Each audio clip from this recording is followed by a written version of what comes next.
విజయవాడలో ఇంద్రకీలాద్రి మీద అసలు ఆలయం ఉండేది కాదు. 5వ శతాబ్దం వరకు ఒక బండరాయి మీద భయంకరమైన రూపంలో అమ్మవారు ఉండేవారు. రాత్రైతే చాలు భయంకరమైన గజ్జల శబ్దాలు వచ్చేవి. దాంతో అక్కడ ప్రజలు రాత్రుళ్లు తలుపులేసుకుని భయపడుతూ బ్రతికేవారు.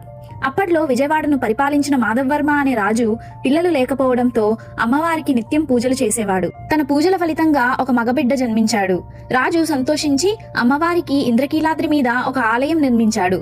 ఒక రోజు మాధవవర్మ కొడుకు గుర్రం బండి మీద అత్యంత వేగంగా వెళ్తూ అదుపు చేయలేక ఒక చిన్న పిల్లవాడిని గుద్దేసి చంపేస్తాడు. ఆ చిన్న పిల్లవాడి నాయనమ్మ న్యాయం కోసం రాజు దగ్గరికి ఆ పిల్లవాడి దేహం తీసుకుని వెళ్తుంది. తప్పు చేసింది తన సొంత కొడుకు అని కూడా చూడకుండా రాజు కొడుకుకి మరణశిక్ష విధిస్తాడు. రాజుగారి న్యాయపాలనకు మెచ్చి దుర్గమ్మ యువరాజుని చిన్నపిల్లాడిని ఇద్దరిని బ్రతికిస్తారు. అంతేకాకుండా రాజు మీద కనకవర్షం కురిపిస్తారు. అప్పటి నుండి దుర్గమ్మవారు కనకదుర్గమ్మ వారిగా పిలువబడుతున్నారు.